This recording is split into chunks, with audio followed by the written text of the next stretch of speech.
in collaborazione con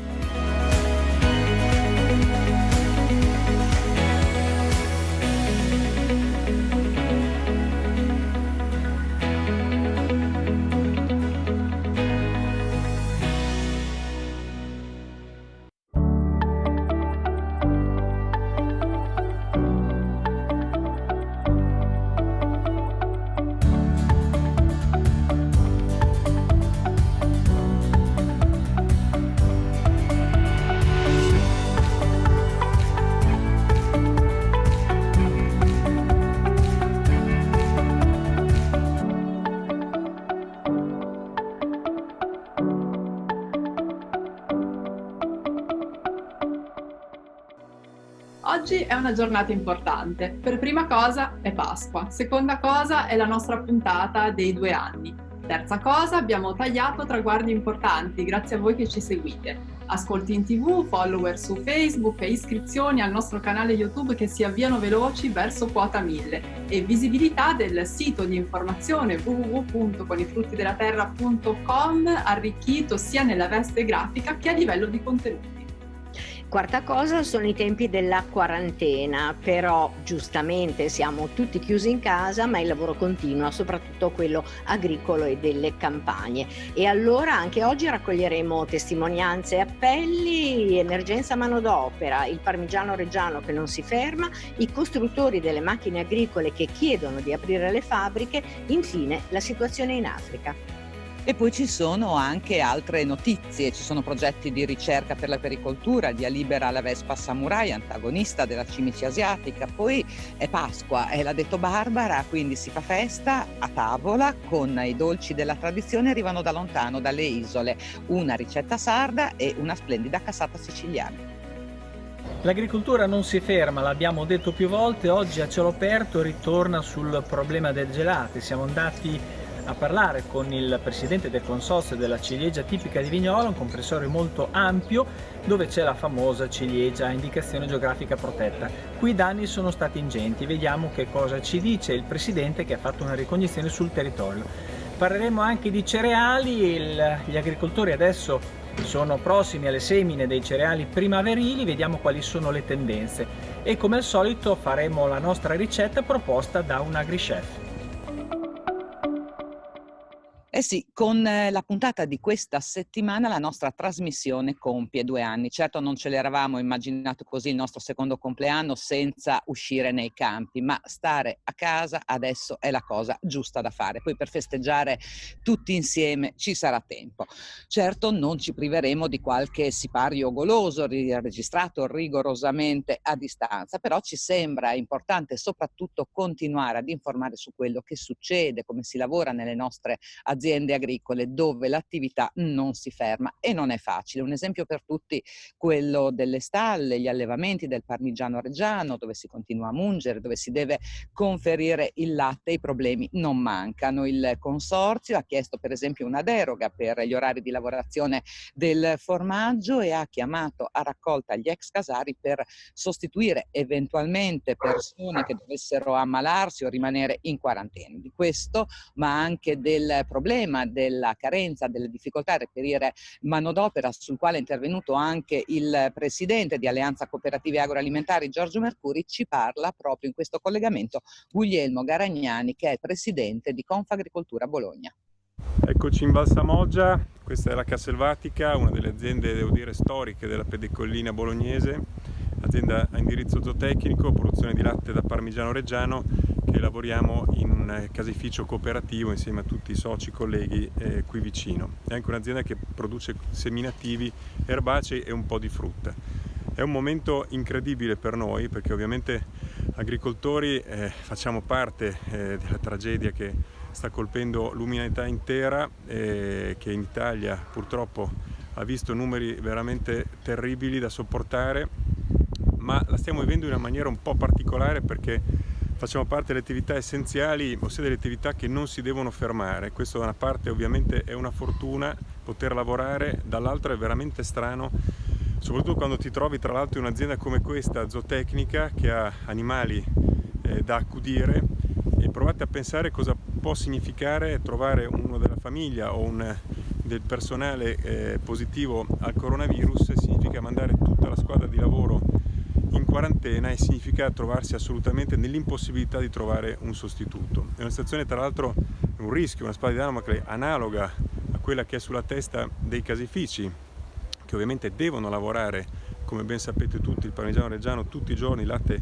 viene munto 2 volte al giorno e consegnato al caseificio tutte le mattine. Devo dire che il Consorzio ha abilmente innescato tutto un sistema di meccanismi di difesa, tra cui quello di costituire una squadra di riservisti, di casari e di garzoni in pensione che possono essere chiamati per sostituire nel malaugurato caso in cui avvenga appunto questa situazione.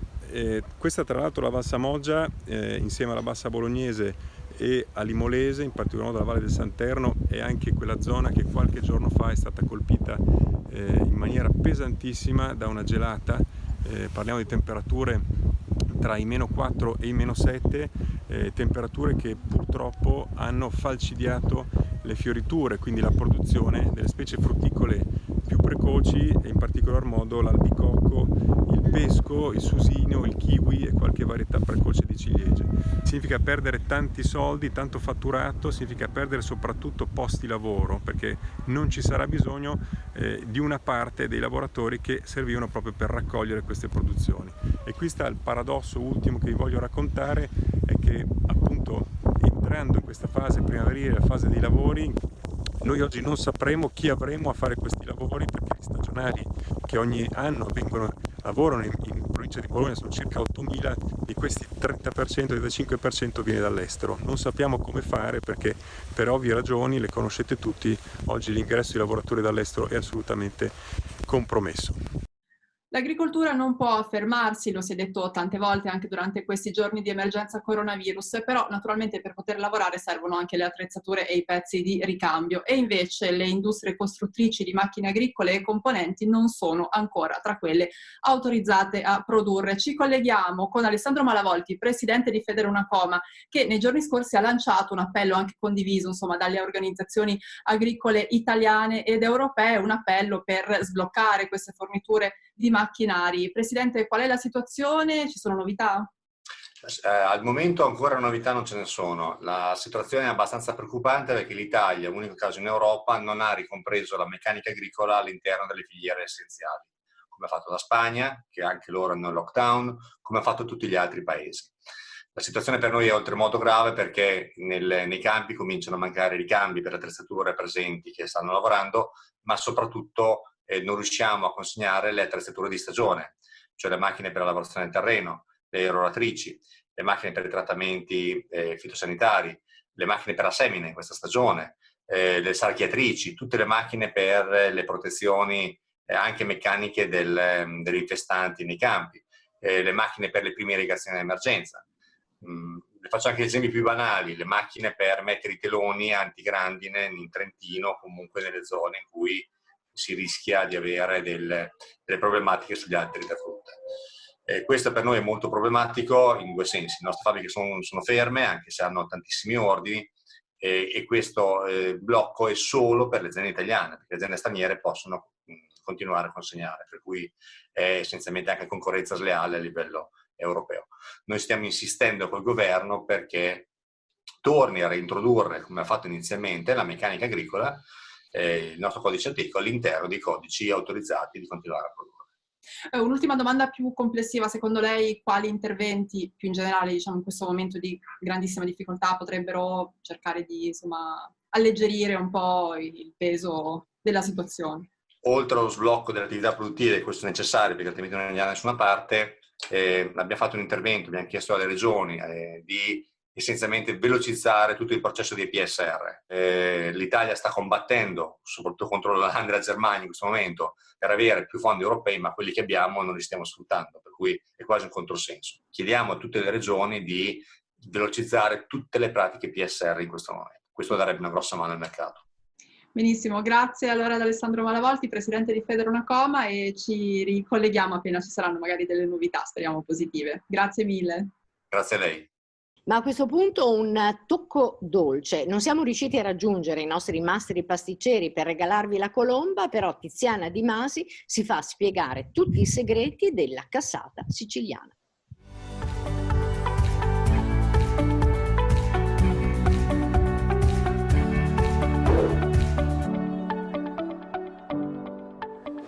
la cassata è uno dei pochi dolci che ha il potere di ipnotizzarmi.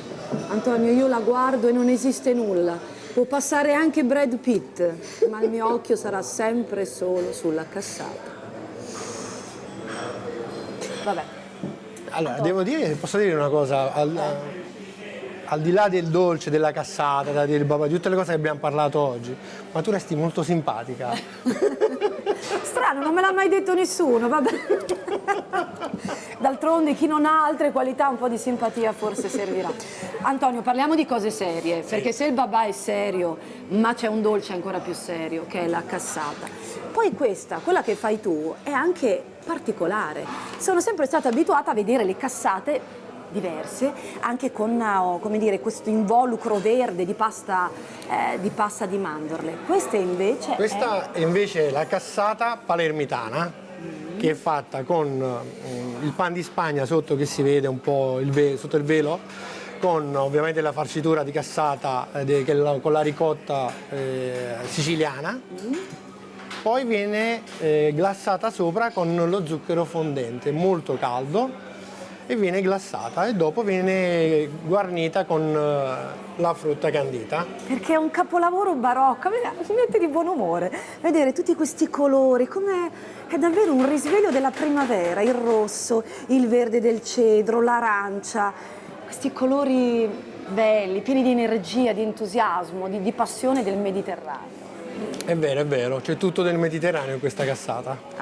Un vero e proprio capolavoro barocco. E poi ovviamente la prova finale sarà l'assaggio, perché se è vero quello che mi ha detto Antonio, che questa è molto molto meno dolce, perché appunto c'ha lo zucchero fondente, vediamo, perché uno dei problemi della cassata è proprio questo, che talvolta è stucchevole.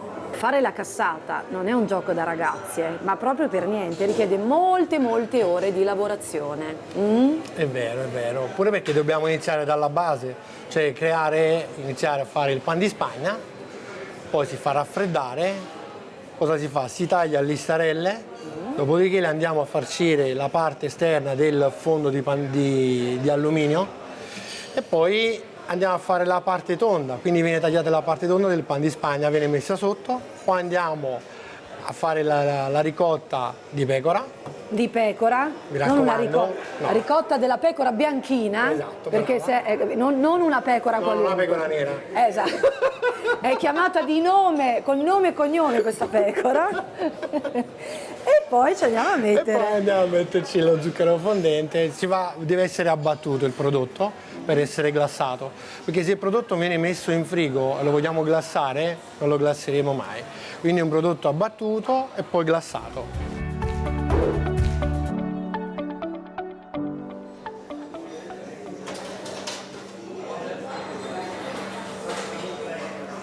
Quando si parla di cassata, dolcissimi amici miei, non c'è una via di mezzo. È un dolce che è un tripudio di dolcezza, di cremosità, di carnalità, corposità, insomma. Se volete la leggerezza, non scegliete la cassata. Ha in più una particolarità. Non c'è la pasta di mandorle, ma c'è lo zucchero fondente. Sono curiosa di assaggiarla. Come la fanno a Palermo. Vediamo un po'.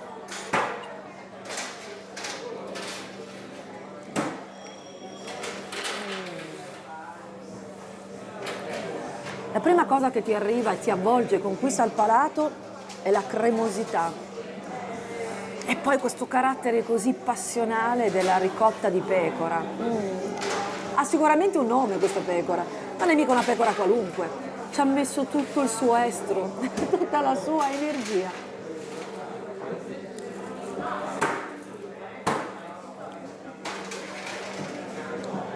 E la ciliegina? Fragrante. Corona un assaggio davvero conturbante. Ecco, io di fronte alla cassata non ho tante parole. Questa ha davvero dei numeri. Pan di Spagna molto morbido, molto delicato, che si fonde e armonizza a meraviglia con tutto il resto.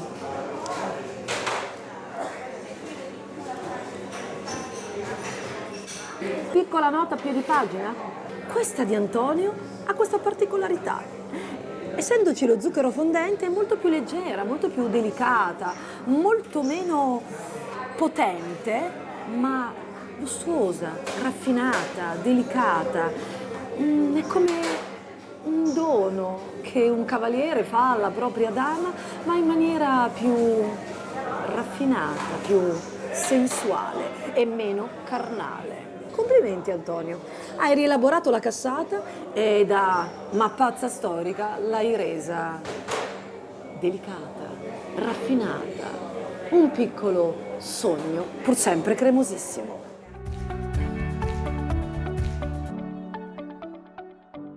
Bene, a questo punto noi ci lasciamo e ci rivediamo nel finale, dove avremo un collegamento con la situazione in Africa legata al coronavirus, ma soprattutto alla comunità di Bukavu, e poi un tocco dolce per finire, visto che è la puntata di Pasqua, andremo direttamente in Sardegna. Adesso Claudio Ferri con A cielo aperto.